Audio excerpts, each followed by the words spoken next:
வணக்கம். செந்தணலின் பிரதான செய்திகள். விரிவான செய்திகளுக்கு முன் தலைப்புச் செய்திகள்.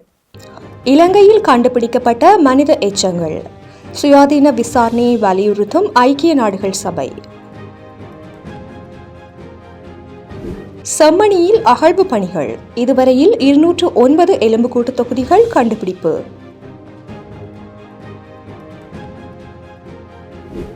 வடக்கு கிழக்கில் காணாமல் ஆக்கப்பட்டோர் தொடர்பில் ஜெனீவாவுக்கு பறந்த கடிதம். கொழும்பு துறைமுகத்தில் இறக்கப்பட்ட விடுதலை புலிகளின் ஆயுதங்கள், போட்டுடைக்கும் சரத் பொன்சேகா. சர்ச்சைக்குள்ளாகியுள்ள பொது பாதுகாப்பு அமைச்சரின் புகைப்படம், வெளியாகியுள்ள அறிவிப்பு. யாழில் போதைப் பொருளுடன் சிக்கிய யுவதி உட்பட 2 இளைஞர்கள் கைது. வெண்ணப்புவ காவல் நிலையத்திற்கு அருகில் துப்பாக்கிச் சூடு, ஒருவர் பலி. உக்ரைனை அலறவிட்ட ரஷ்யா, ஒரே இரவில் தாக்கிய 540 ஆளில்லா விமானங்கள். மெக்சிகோவில் காணாமல் போன ஆயிரக்கணக்கான மக்கள், வெடித்த போராட்டம். தொடர்வன விரிவான செய்திகள். இலங்கையில் அண்மை காலத்தில் கண்டுபிடிக்கப்பட்ட மனித எலும்புக்கூடு எச்சங்கள் மற்றும் குழந்தைகளின் தனிப்பட்ட உடைமைகள் என்பன கடந்த கால மனித உரிமை மீறல்களின் அளவையும் சுயாதீன விசாரணைகளுக்கான அவசர தேவையையும் தெளிவாக வலியுறுத்துவதாக ஐக்கிய நாடுகள் சபை தெரிவித்துள்ளது. இலங்கையில் அண்மை காலத்தில் கண்டுபிடிக்கப்பட்ட மனித எலும்புக்கூடு எச்சங்கள் மற்றும் குழந்தைகளின் தனிப்பட்ட உடைமைகள் என்பன கடந்த கால மனித உரிமை மீறல்களின் அளவையும் சுயாதீன விசாரணைகளுக்கான அவசர தேவையையும் தெளிவாக வலியுறுத்துவதாக ஐக்கிய நாடுகள் சபை தெரிவித்துள்ளது. இலங்கையில் உள்ள ஐக்கிய நாடுகள் சபையின் பதிவிட ஒருங்கிணைப்பாளர் மார்க் ஆண்ட்ரே பிரான்ச் இதனை தெரிவித்துள்ளார். சர்வதேச காணாமல் போனோர் தினமான நேற்று ஒரு அறிக்கையை வெளியிட்டுள்ள கொழும்பிலுள்ள ஐக்கிய நாடுகளின் பிரதிநிதி, நாடு முழுவதும் பலவந்தமாக காணாமல் போன ஆயிரக்கணக்கான இலங்கையர்களின் கதி என்னவென்று தெரியவில்லை. இந்த நிலையில் மௌனம், செயலற்ற தன்மை மற்றும் தண்டனையின்மை என்பவையால் இது திறந்த ஒரு தேசிய காயமாகியுள்ளது என்றும் அவர் தெரிவித்துள்ளார். சர்வதேச காணாமல் போனோர் தினம் அனைத்து பாதிக்கப்பட்டவர்கள் மற்றும் அவர்களது குடும்பத்தினரின் நினைவை மதிக்கும் ஒரு நாளாகும். இந்த நிலையில் சர்வதேச மனித உரிமைகள் சட்டத்தின் கீழ் இந்த மீறலை ஒருபோதும் பொறுத்துக் கொள்ளவோ மன்னிக்கவோ அல்லது மறக்கவோ கூடாது என்பதை இந்த நாள் நினைவூட்டுவதாகவும் அவர் தெரிவித்துள்ளார். இதேவேளை உண்மைகளை வெளிக்கொண்டு வருவது காணாமல் போனோரை தேடும் குடும்பங்களுக்கு ஒரு நெருக்கமான சூழலை ஏற்படுத்த உதவும். அத்துடன் அது நீதி மற்றும் நல்லிணக்கத்திற்கான ஒரு முன் நிபந்தனையாகவும் இருக்கும். அதே நேரம் தேசம் நம்பிக்கையுடன் எதிர்நோக்குவதற்கு வழிவகுக்கும் என்று பிரான்ச் தெரிவித்துள்ளார். அத்துடன் நீதி, உண்மை மற்றும் இழப்பீடுகள், நல்லிணக்க நிறுவனங்கள் மீதான நம்பிக்கை என்பன இலங்கையர்கள் நீண்டகாலமாக தேடிய நிலையான அமைதிக்கான பிரிக்க முடியாத அடித்தளங்கள் என்றும் அவர் சுட்டிக்காட்டியுள்ளார். இந்த நிலையில் வலுக்கட்டாயமாக காணாமல் போன அனைவரையும் பாதுகாப்பதற்கான சர்வதேச மாநாட்டை அங்கீகரிப்பது மற்றும் காணாமல் போனவர்கள் மீதான அலுவலகம் மற்றும் இழப்பீட்டுக்கான அலுவலகம் என்பவற்றை நிறுவுவது உட்பட இந்த வேதனையான மரபை நிவர்த்தி செய்வதற்கு இலங்கை நடவடிக்கை எடுத்துள்ளதாகவும் ஐக்கிய நாடுகளின் பதிவிட ஒருங்கிணைப்பாளர் தெரிவித்துள்ளார். இதன் அடிப்படையில் நீதியை வழங்க இந்த அமைப்புகளுக்கு தேவையான வளங்கள், தடயவியல் மற்றும் தடயங்களை கண்டறியும் திறன் மற்றும் சுதந்திரம் ஆகியவற்றை வழங்க வேண்டும் என்றும் பிரான்ச் வலியுறுத்தியுள்ளார். குறிப்பாக காணாமல் போனவர்களின் குடும்பங்களுக்கு பதில்களை வழங்க இலங்கை தமது முழு சட்ட அதிகாரங்களையும் பயன்படுத்தி தடயங்கள் மற்றும் விசாரணைக்கு முன்னுரிமை அளிக்க வேண்டும் என்றும் அவர் குறிப்பிட்டுள்ளார்.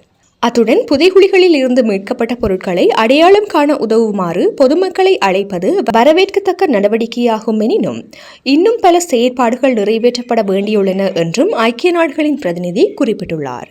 பாதிக்கப்பட்ட குடும்பங்கள் மற்றும் மனித உரிமை பாதுகாவலர்கள் எதிர்கொள்ளும் கண்காணிப்பு அச்சுறுத்தல்கள், மிரட்டல்கள் மற்றும் பழிவாங்கல்கள் குறித்து தாம் கவலை கொண்டுள்ளதாக அவர் குறிப்பிட்டுள்ளார். தங்கள் உரிமைகளை பயன்படுத்துவதில் ஈடுபட்டுள்ள அனைவரும் தண்டிக்கப்படக்கூடாது, பதிலாக அவர்கள் பாதுகாக்கப்பட வேண்டும் என்று ஐக்கிய நாடுகளின் பதிவிட பிரதிநிதி மார்க் ஆண்ட்ரே பிரான்ச் வலியுறுத்தியுள்ளார். மேலும் இந்த நாளிலும் ஒவ்வொரு நாளிலும் தங்கள் அன்புக்குரியவர்களை தேடும் ஒவ்வொரு குடும்பத்துடனும் ஐக்கிய நாடுகள் சபை ஒற்றுமையுடன் நிற்கின்றது.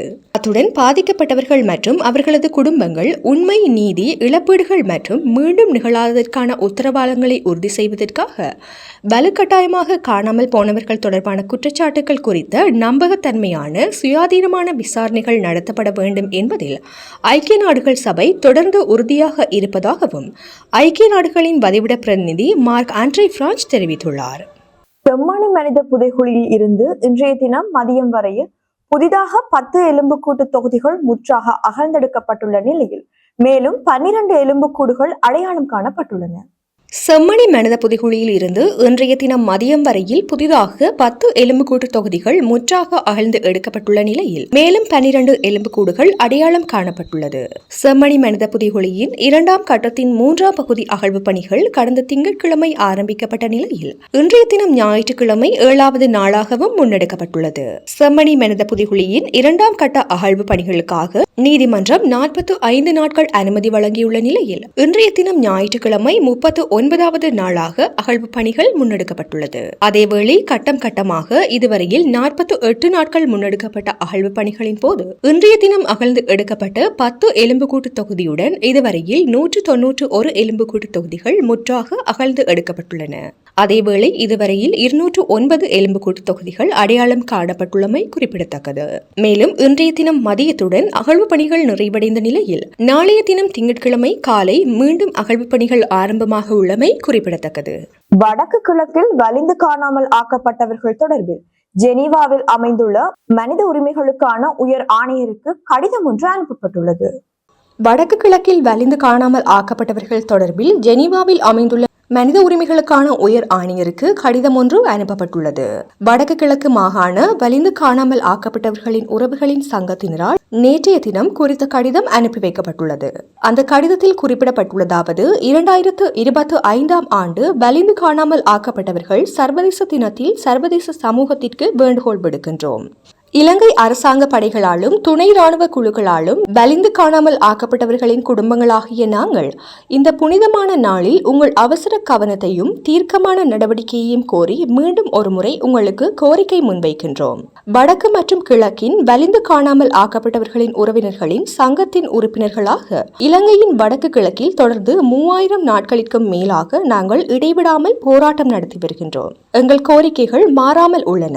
காணாமல் ஆக்கப்பட்ட எங்கள் அன்புக்குரியவர்களுக்கு நீதி கிடைக்க ஒரு சர்வதேச நீதித்துறை பொறிமுறையை நிறுவுதல் மற்றும் எதிர்காலத்தில் காணாமல் போவதை தடுக்க சர்வதேச மேற்பார்வை தேவை என்பதையும் தொடர்ந்து வலியுறுத்தி வருகின்றோம். உலகை பொறுத்தவரையில் இது ஒரு நினைவு நாள். ஆனால் எங்களுக்கு நீதி இல்லாமல் நினைவு கூறுதல் என்பது நமது பலியை மேலும் ஆழப்படுத்துகின்றது. இந்த நாள் வெறும் அடையாளமாக இருக்குமா அல்லது அது உண்மையான பொறுப்பு கூறலுக்கு வலு சேர்க்குமா என்பதை சர்வதேச சமூகம் தீர்மானிக்க வேண்டும். 4 தசாப்தங்களுக்கு மேலாக தமிழர்களுக்கு எதிராக வலிந்து காணாமல் ஆக்கப்படுதல் இன அழிப்பின் ஒரு கருவியாக பயன்படுத்தப்பட்டு வருகின்றது.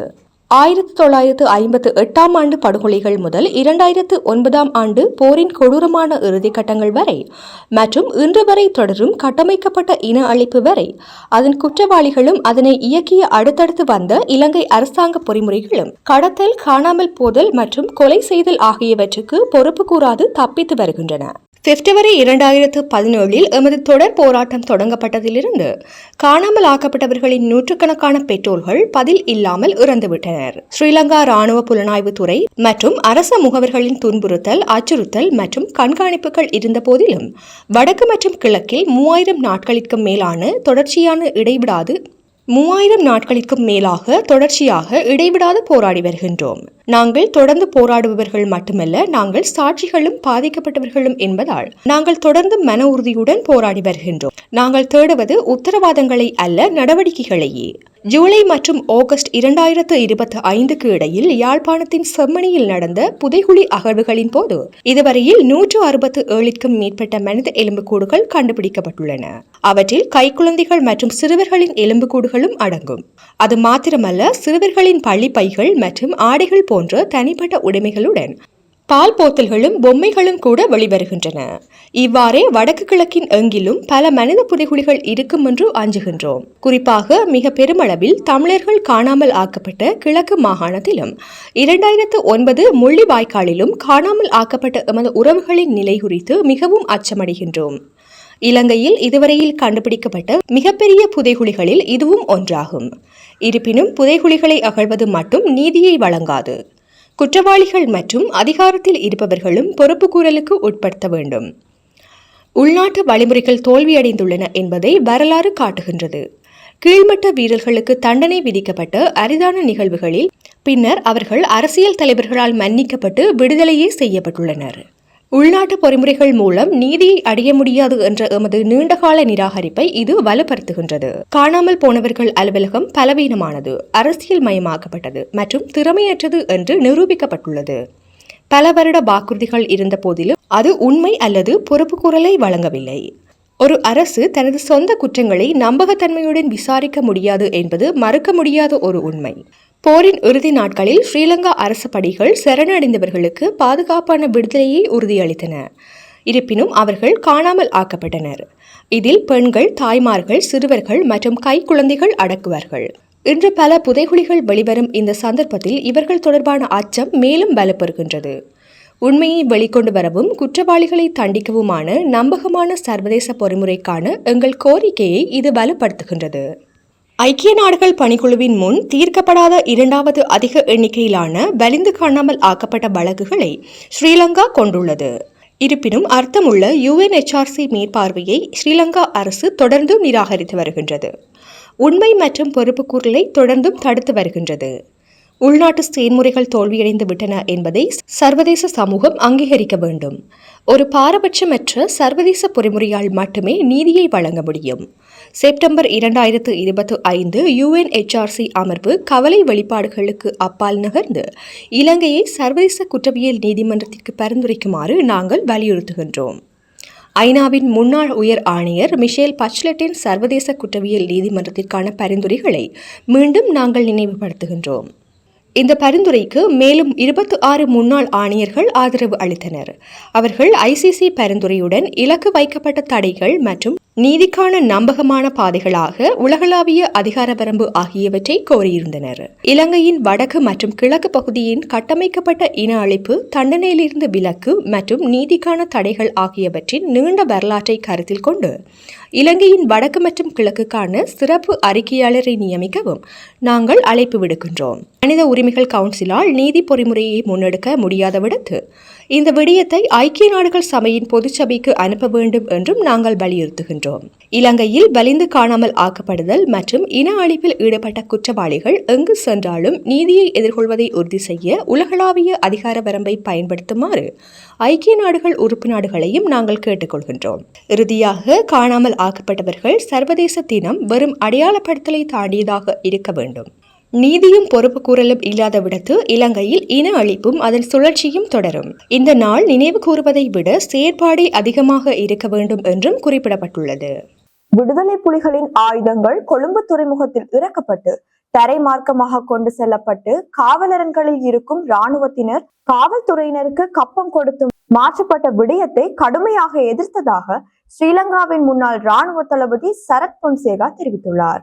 விடுதலை புலிகளின் ஆயுதங்கள் கொழும்பு துறைமுகத்தில் இறக்கப்பட்டு தரைமார்க்கமாக கொண்டு செல்லப்பட்டு காவலரண்களில் இருக்கும் இராணுவத்தினர் காவல்துறையினருக்கு கப்பம் கொடுத்து மாற்றப்பட்ட விடயத்தை கடுமையாக எதிர்ப்பதாக ஸ்ரீலங்காவின் முன்னாள் இராணுவ தளபதி சரத் பொன்சேகா தெரிவித்துள்ளார்.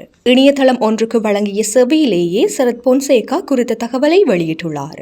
இது தொடர்பில் மேலும் கருத்து வெளியிடுகையில், கொழும்பு மற்றும் அதனை அண்டிய பகுதிகளில் 5 மாணவர்கள் உள்ளிட்ட 11 பேரை முன்னாள் கடற்படை தளபதி வசந்த கர்நாகொட கொலை செய்ததாக சரத் பொன்சேகா தெரிவித்துள்ளார். 11 பேரில் ஒரு மாணவன் சிங்களவர், ஒருவர் முஸ்லிம் மற்றும் ஏனைய 9 பேரும் தமிழர்கள். சிங்கள மாணவரின் தாயார் ஒரு தமிழர். அந்த மாணவன் 2 தினங்களில் இங்கிலாந்து பல்கலைக்கழகத்திற்கு செல்ல இருந்தார். கர்நாகொடவின் கீழ் இயங்கிய குழு ஒன்றை அவர்களை கடத்தி திருகோணமலை கடற்படை தளத்தில் வைத்திருந்தனர். இவர்களிடம் கப்பம் பெற்றுக் கொண்டது மட்டுமல்ல, கொலையும் செய்துள்ளனர். இந்த அட்டூழியங்களுக்கு மரண தண்டனை விதிக்க வேண்டும்.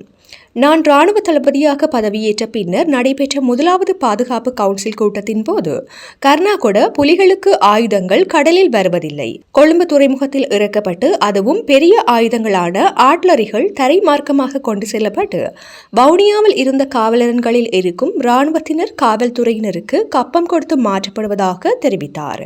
நான் அந்த சந்தர்ப்பத்தில் பெரும் வாக்குவாதப்பட்டேன். கடுமையாக அதனை எதிர்த்தேன். அத்தோடு மைத்ரிபால ஜனாதிபதியாக இருந்த சமயத்தில் vice admiral Travis Jerome Liyanduru Sinniah கடற்படை தளபதியாக இருந்தார். நான் கண்ட சிரேஷ்ட கடற்படை தளபதி மற்றும் நல்ல திறமைசாலி, அத்துடன் நல்ல மனிதரும் கூட. ரஷ்யாவில் தயாரிக்கப்பட்ட ஆயுதங்கள் கூட பொருத்தப்படாத கப்பலொன்றை $167 மில்லியன் வாங்குவதற்கு முயற்சித்த போது சின்னையா அதனை எதிர்த்தார். அதனால் அவரை 2 மாதங்களில் மைத்ரிபால வீட்டுக்கு அனுப்பினார். ஆனால் அந்த கப்பலை ஆயுதங்களுடன் வியட்நாம் $120 மில்லியன் வாங்கியது. இவ்வாறான நிலையிலேயே என்னையும் ஒதுக்கி வைத்தார் மைத்ரி. இவ்வாறான உறுதியற்ற தலைமை இருந்த சூழலே ஈஸ்டர் தாக்குதலுக்கும் வழி சமைத்தது என்று ஸ்ரீலங்காவின் முன்னாள் இராணுவ தளபதி சரத் பொன்சேகா தெரிவித்துள்ளார். பொது பாதுகாப்பு அமைச்சர் ஆனந்த விஜயபாலவின் புகைப்படம் என போலியான புகைப்படத்தை உருவாக்கியவர்களுக்கு எதிராக சட்ட நடவடிக்கை எடுக்கப்படும் என அறிவிக்கப்பட்டுள்ளது. பொது பாதுகாப்பு அமைச்சர் ஆனந்த விஜயபாலவின் புகைப்படம் என போலியான புகைப்படத்தை உருவாக்கியவர்களுக்கு எதிராக சட்ட நடவடிக்கை எடுக்கப்படும் என அறிவிக்கப்பட்டுள்ளது. இது தொடர்பான அறிக்கையை பொது பாதுகாப்பு மற்றும் நாடாளுமன்ற விவகார அமைச்சு வெளியிட்டுள்ளது. அந்த அறிக்கையில் மேலும் தெரிவிக்கப்பட்டுள்ளதாவது: இலங்கையில் பல்வேறு ஒழுங்கமைக்கப்பட்ட குற்றங்களுடன் தொடர்புடையதாக வெளிநாட்டில் இருந்தபோது கைது செய்யப்பட்ட கெஹல்பத்தர பத்மே உள்ளிட்ட ஒரு குழு இலங்கை மற்றும் இந்தோனேஷிய காவல்துறையினரின் கூட்டு நடவடிக்கையில் சமீபத்தில் இந்தோனேஷியாவில் கைது செய்யப்பட்டனர். கைது செய்யப்பட்ட குழு நேற்று இலங்கைக்கு அழைத்து வரப்பட்டுள்ளது. இந்தோனேஷிய காவல்துறை அதிகாரிகளும் அதன் போது கலந்து கொண்டிருந்தனர். இந்த நடவடிக்கையில் ஈடுபட்ட இலங்கை காவல்துறை அதிகாரிகளுக்கு தேவையான ஊக்கத்தை வழங்கவும், இந்த நடவடிக்கையில் ஈடுபட்ட இந்தோனேஷிய காவல்துறை அதிகாரிகளுக்கு இலங்கை அரசாங்கத்தின் சார்பாக நன்றி தெரிவிக்கவும் கட்டுநாயக்கவில் உள்ள பண்டார்நாயக்க சர்வதேச விமான நிலையத்தில் ஒரு சிறிய விழா ஒன்று நடைபெற்றது. குறித்த நிகழ்வில் பொது பாதுகாப்பு மற்றும் நாடாளுமன்ற விவகார அமைச்சர் ஆனந்த விஜயபால மற்றும் காவல்துறை மா அதிபர் பிரியந்த வீரசூரிய ஆகியோர் கலந்து கொண்டனர். யாழில் ஹெரோயின் உட்பட ஐஸ் போதைப் பொருளுடன் யுவதி உட்பட 3 கைது செய்யப்பட்டுள்ளனர். யாழில் ஹெரோயின் உட்பட ஐஸ் போதைப் பொருளுடன் யுவதி உட்பட 3 கைது செய்யப்பட்டுள்ளனர். யாழ்ப்பாணம் காவல்துறை பிரிவுக்கு உட்பட்ட கொக்குவில் பகுதியில் குறித்த கைது நடவடிக்கை மேற்கொள்ளப்பட்டுள்ளது. சம்பவத்தில் 25 வயதுக்குட்பட்ட யுவதி உட்பட 2 இளைஞர்கள் கைது செய்யப்பட்டுள்ளனர். சம்பவம் குறித்து மேலும் தெரிய வருகையில் 9 கிராம் ஹெரோயின் மற்றும் ஐஸ் போதைப் பொருட்களுடன் குறித்த 3 கைது செய்யப்பட்டுள்ளனர். யாழ்ப்பாணம் காவல்துறையினருக்கு கிடைத்த ரகசிய தகவலின் அடிப்படையில் குறித்த கைது நடவடிக்கையானது முன்னெடுக்கப்பட்டுள்ளது. கைது செய்யப்பட்ட சந்தேக நபர்களை யாழ்ப்பாணம் நீதிமன்றத்தில் முன்னிலைப்படுத்துவதற்கான நடவடிக்கைகளை யாழ்ப்பாணம் காவல்துறையினர் மேற்கொண்டு வருவதாக தெரிவித்துள்ளனர். மேலும் சம்பவம் தொடர்பிலான மேலதிக விசாரணைகளை யாழ்ப்பாணம் காவல்துறையினர் மேற்கொண்டு வருகின்றமை குறிப்பிடத்தக்கது.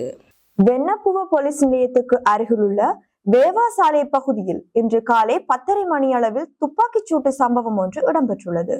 வெண்ணப்புவ காவல் நிலையத்திற்கு அருகிலுள்ள வேவா சாலை பகுதியில் இன்று காலை 10:30 மணியளவில் துப்பாக்கிச் சூட்டு சம்பவம் ஒன்று இடம்பெற்றுள்ளது. மோட்டார் வாகனத்தில் வந்த குழு ஒன்று மோட்டார் சைக்கிளில் சென்ற ஒருவரை மோதிவிட்டு பின்னர் கூர்மையான ஆயுதத்தால் மோட்டார் சைக்கிளில் இருந்த இருவரையும் தாக்கி துப்பாக்கியால் சுட்டுள்ளது. இந்த சம்பவத்தில் மோட்டார் சைக்கிளில் சென்ற ஒருவர் காயமடைந்து தப்பிச் சென்றுள்ளார். மற்றொரு நபர் துப்பாக்கிச் சூட்டு காயங்களால் உயிரிழந்துள்ளார். உயர்நீதிமன்றத்தில் நிலுவையில் உள்ள வழக்கு தொடர்பான ஆவணத்தில் கையெழுத்திட்டு திரும்பிக் கொண்டிருந்த போதே இந்த துப்பாக்கிச் சூட்டு சம்பவம் இடம்பெற்றுள்ளது. துப்பாக்கிச் சூடானது ரிவால்வர் ரக துப்பாக்கியினால் நடத்தப்பட்டுள்ளதாக காவல்துறையினர் தெரிவித்துள்ளனர். மேலும் இறந்தவரின் வழக்கு தொடர்பான நீதிமன்ற தீர்ப்பு செப்டம்பர் 9 அன்று திட்டமிடப்பட்டுள்ளதாக காவல்துறையினர் குறிப்பிட்டுள்ளனர். இனி சர்வதேச செய்திகள். உக்ரைனின் 14 பிராந்தியங்கள் மீது ரஷ்யா ஒரே இரவில் மிகப்பெரிய தாக்குதலை நடாத்தியதாக அந்நாட்டு அதிகாரிகள் தெரிவித்துள்ளனர். உக்ரைனின் 14 பிராந்தியங்கள் மீது ரஷ்யா ஒரே இரவில் மிகப்பெரிய தாக்குதலை நடத்தியுள்ளதாக அந்நாட்டு அதிகாரிகள் தெரிவித்துள்ளனர். இந்த தாக்குதல்களின் போது ரஷ்யா கிட்டத்தட்ட 540 ஆளில்லா விமானங்களையும் 45 ஏவுகணைகளையும் ஏவியதாக தெரிவிக்கப்பட்டுள்ளது. போர் நிறுத்தத்தை கொண்டுவர அமெரிக்க ஜனாதிபதி டொனால்ட் ட்ரம்ப் பல்வேறு முயற்சிகளை மேற்கொண்டு வருகின்றார். இருப்பினும் ரஷ்ய ஜனாதிபதி புடின் உக்ரைன் மீதான தாக்குதலை இன்னும் நிறுத்தவில்லை. உக்ரைன் மீது ரஷ்யா தீவிர தாக்குதலை நடத்தி வருகின்றது. தாக்குதலை தொடர்ந்து ரஷ்யாவின் பாதுகாப்பு அமைச்சகம் வெளியிட்டுள்ள அறிக்கையில் தாக்குதலின் அனைத்து இலக்குகளும் அடையப்பட்டுள்ளன என்று தெரிவித்துள்ளது. எனினும் தாக்குதல்களின் விளைவு குறித்து உக்ரைனின் உத்தியோகபூர்வ கருத்து இன்னும் வெளியாகவில்லை. இந்த தாக்குதல்களின் போது தெற்கு சபோரிஜியா பகுதியில் ஒரு பெண் கொல்லப்பட்டார். சிறுவர்கள் உட்பட 30 பேர் காயமடைந்தனர் என்று உள்ளூர் அதிகாரிகள் தெரிவித்துள்ளனர். ரஷ்யாவின் இந்த தாக்குதலில் சபோரிஜியா நகரில் 14 மாடி கட்டடங்கள் மற்றும் 40க்கும் மேற்பட்ட வீடுகள் சேதமடைந்துள்ளன. மேலும் தீ விபத்துகளும் ஏற்பட்டதாகவும் மின்சாரம் துண்டிக்கப்பட்டதாகவும் அந்நாட்டு ஊடகங்கள் செய்தி வெளியிட்டுள்ளன. மெக்சிகோவில் ஆயிரக்கணக்கான மக்கள் ஒன்று திரண்டு பாரிய போராட்டம் ஒன்றை முன்னெடுத்துள்ளதாக சர்வதேச ஊடகங்கள் செய்தி வெளியிட்டுள்ளன. மெக்சிகோவில் ஆயிரக்கணக்கான மக்கள் ஒன்று திரண்டு பாரிய போராட்டம் ஒன்றை முன்னெடுத்துள்ளதாக பன்னாட்டு ஊடகங்கள் செய்தி வெளியிட்டுள்ளன. பல மக்கள் திடீரென்று காணாமல் போன சம்பவங்களை முன்னிலைப்படுத்தி அவர்களை கண்டுபிடிக்க வலியுறுத்தி குறித்த போராட்டம் முன்னெடுக்கப்பட்டுள்ளதாக தெரிவிக்கப்பட்டுள்ளது. காணாமல் போனவர்களின் உறவினர்கள், நண்பர்கள் மற்றும் மனித உரிமை ஆர்வலர்கள் என ஆயிரக்கணக்கானோர் மெக்சிகோ நகர வீதிகளில் திரண்டு இந்த போராட்டத்தை முன்னெடுத்துள்ளனர். மெக்சிகோவில் 1,30,000க்கும் மேற்பட்டோர் காணாமல் போயுள்ளதாக பதிவு செய்யப்பட்டுள்ளது. கிட்டத்தட்ட அனைத்து சம்பவங்களும் 2007ஆம் ஆண்டுக்கு பின்னர் நிகழ்ந்துள்ள நிலையில் பல சம்பவங்களில் காணாமல் போனவர்கள் போதைப்பொருள் குழுக்களில் வலுக்கட்டாயமாக சேர்க்கப்பட்டுள்ளனர் என தெரிய வந்துள்ளது. பெரும்பாலும் போதைப்பொருள் குழுக்கள் மற்றும் குற்றச்செயல்கள் புரியும் குழுக்களால் பல்லாயிரம் பேர் மாயமாகியுள்ளனர். இந்த நிலையில் நகரங்கள், மாகாணங்கள் மற்றும் நகராட்சிகளில் பரவலாக இந்த ஆர்ப்பாட்டங்கள் நடாத்தப்பட்டுள்ளது. மேலும் பாதிக்கப்பட்டவர்கள் பலர் தங்கள் குடும்ப உறுப்பினர்களின் புகைப்படங்களுடன் பதாதைகளை ஏந்தியவாறு போராட்டத்தில் ஈடுபட்டுள்ளமை குறிப்பிடத்தக்கது. இத்துடன் செய்திகள் நிறைவடைகின்றன. வணக்கம்.